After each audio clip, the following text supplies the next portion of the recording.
It's a really tight-knit community, so something like this really gets hard. Investigators say a Central Kentucky high school student has died after a battle with meningitis.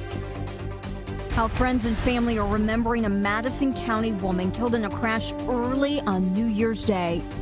He's grabbed attention for his dance moves at Rupp Arena. We'll introduce you to a UK superfan. Tracking, alerting, protecting. This is WKYT News at 6.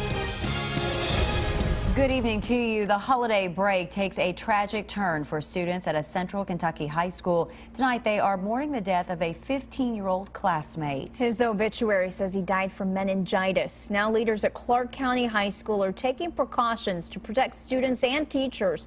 Sam Smith has our top story at 6. Our hearts and prayers are with the family of Cole and his family and his friends right now. Cole Hahn lost his battle with meningitis on Tuesday. He was 15 years old. It's a really tight-knit community, so something like this really hits hard. Superintendent Paul Christie says he wished he had more students like him. I'm told Cole was a member of the soccer team and a straight A student. He was a phenomenal young man, the kind that every parent would like to have their son or their daughter to be. And he's gone too soon. The nature of his death caused some concern for those he shared the building with.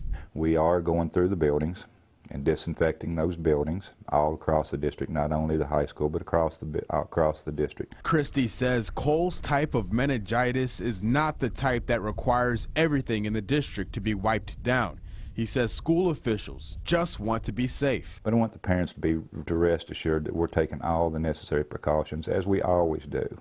Christie says Cole came up through the school system and touched a lot of lives. It's why counselors will be available for anyone that needs to talk. And he was a beloved friend to many, not only students, but staff in our district. So it's a tragic loss for us. In Clark County, Sam Smith, WKYT. Leaders with the district say they'll be finished disinfecting their buildings by tomorrow, just in time to start school Monday. Tonight we are learning more about a woman killed in a fiery crash early on this New Year's Day. The Madison County coroner says 22-year-old Chelsea Harnack died after being thrown from a car on 4 Mile Road. The crash happened just outside Richmond. Police say 2 others in the car were injured. Victor Puente talked to the pastors of Harnack's church. She was very talented, but yet very private. Reverend Robert Blythe spent this afternoon visiting with Chelsea Harnack's mother. The 22-year-old was killed early this morning when the car she was in went off a 4 Mile Road and hit a tree. It flipped several times and the 3 people inside were ejected. I call the children of my church my kids, and certainly, Victor, I've lost another of my kids. Blythe tells me he met Chelsea's parents when they were all teaching at Eastern Kentucky University, but he would go on to become her pastor. When they chose to make the adoption, then they involved us as part of the extended family. But the family is, I think, traumatized is an appropriate term at this moment. The 2 other people inside the car were taken to UK hospital.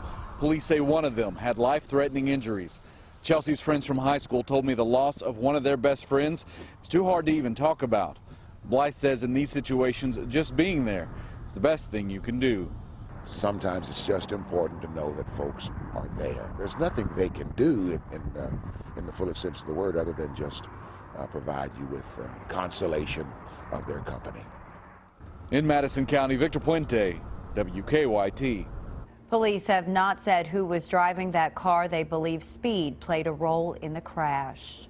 A Southern Kentucky woman is trying to track down the owner of 2 horses she accidentally hit and killed. Samantha Middleton tells us 2 horses were standing in the middle of Highway 25 West near Corbin yesterday, and she couldn't stop her van in time. She says the wreck totaled her van. The Whitley County Sheriff's Office is now trying to track down the owner of the horses. Middleton says she only has liability insurance and she's stuck with the costs of the wreck unless the owner of the horses comes forward. The new year got off to a sunny and cold start around the Bluegrass, but a little bit of wintry weather could move in for us. Chief Meteorologist Chris Bailey shows us what he's tracking on the First Alert Defender. Hi, Chris. Hi, Amber. A touch of wintry weather indeed coming our way over the next 24 hours. That's a sign of things to come. We track a wild weekend of weather across the Bluegrass State. Happy New Year, by the way. Take a look outside on the first day of the new year. That is wrapping up now with clouds that are increasing in Lexington, almost down to freezing. 33 degrees. Feels like 25 when you factor in a wind that is coming out of the southwest at 10 miles per hour. Live First Alert Defender showing something else that is coming from the southwest. That is a touch of moisture that is now breaking out into western Kentucky. A little bit of drizzle and some mixed precipitation already not too far away from the Paducah area. All of that is slowly working its way into the Bluegrass State, into central and eastern Kentucky late tonight, tomorrow, but it is fairly light on the northern fringe of that because we have a lot of dry air that is in place, but still it should hold together for at least a little bit of a light mix as we go into your Friday. When I come back in just a matter of minutes, focus on the forecast will be from that light mix to 60s, to thunder, to teens, Arctic air, and a chance for snow showers. Ladies, that's all wrapped up into one weekend. We'll talk about that wild weekend of weather when I come back in a few minutes.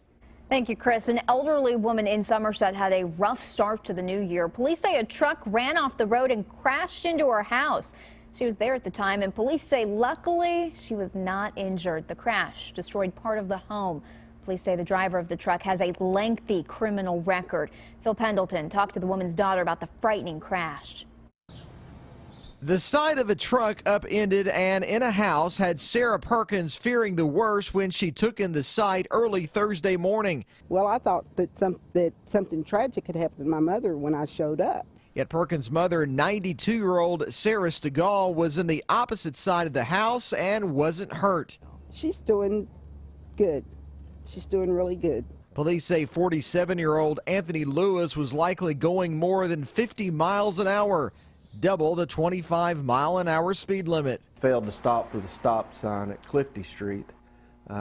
Crossed Clifty Street, hit an earth embankment where it went airborne and landed on top of the resident. Tony Lewis was not arrested, but police say they do believe that alcohol was a factor in the crash. Lewis has a lengthy criminal record dating back to 1996. He's been arrested on various charges from theft by deception to fleeing or evading police. Neighbors say the crash could have been much worse. If they would have passed this house just a little, they would have hit the room where me and my wife and my little baby are. Lewis was airlifted to UK for what police are calling non-life-threatening injuries. The crash remains under their investigation. In Pulaski County, Phil Pendleton, WKYT. The homeowner's family isn't sure if the house can be repaired. The Cats always seem to wow fans in Rupp Arena with their basketball moves on the court, but one fan's dance moves in the stands have been getting plenty of attention. You could call Darren Moscow a super fan. He's gained a following at Rupp Arena when he dances during UK games. Sean Moody introduces us to him new at 6. Around Kentucky, a lot of people claim to be the Wildcats' biggest fan. Oh, it can look a little bit like Wildcat Museum. But Frankfurt's Darren Moscow... Oh, I've been a Wildcat fan ever since I was a little baby. ...just might have a legitimate claim to that throne. Yeah, that's me and Ashley Judds. He grew up a Kentucky fan, always wanted to go to Rupp Arena for a game. My number one player has been Kenny Walker's for a long time. But there was a problem. Where I was getting ready to go play baseball, and my mom saw me stand still, and that was the first seizure I had in my life. Those seizures stopped Darren from doing a lot of things. I couldn't get my license or have a job. Back in those years when I had epilepsy, my dad didn't even go there where I couldn't even go in the ball games then. Until years later, when a doctor finally found something. I had a brain tumor over here on the side, and it's where everybody in Great Blessed Church prayed for me and where God gave me a miracle. All of a sudden, Darren was free. He finally got to go to Rupp Arena for his very first UK basketball game. I think it was a team called Louisville. And he hasn't stopped since. Now, if something seems a little familiar about Darren and you just can't place it, think back to just about any UK home game you've been to. Think about the lower section of Rupp Arena in a corner stairwell during a timeout late in the second half. That's where they say, "What's your favorite color, baby?" "Blue and white." That's when Darren goes from super fan to full-fledged mascot.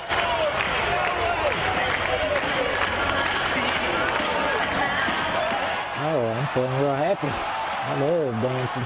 This king of Kentucky Blue was inspired by the king of rock and roll. See that jailhouse rock where he came down that on the movie? Put your left foot there, move your leg like that, your arm like that. And who knows, this year he just might dance with the Wildcats all the way to number 9. In Lexington, Sean Moody, WKYT. And you can catch him dancing again. UK's next home game is Tuesday night against Ole Miss. Coming up on WKYT, some gas stations are increasing prices at the pump. Don't worry, there are still some parts of the Bluegrass where you can fill up for less than $2 a gallon. Gas prices in the Lexington area jumped this week at many stations to around $2.19 a gallon. But if you don't mind driving around, you can still find prices below $2. For example, the Kroger on Lexington Road in Versailles is still selling a gallon of regular for $1.87. One driver says he got an even better deal. He used the points on his Kroger card to fill up for 98 cents a gallon. I actually never thought we'd see it below $2 a gallon again. I figured it would go maybe to $2.50, $2.60, and I would have been happy with that. But where it is now is something we haven't seen in a long time. It's awesome. That lucky, thrifty driver took a picture of the price on his phone so he could show his friends. Don't forget, you can find the cheapest gas prices where you live on WKYT.com.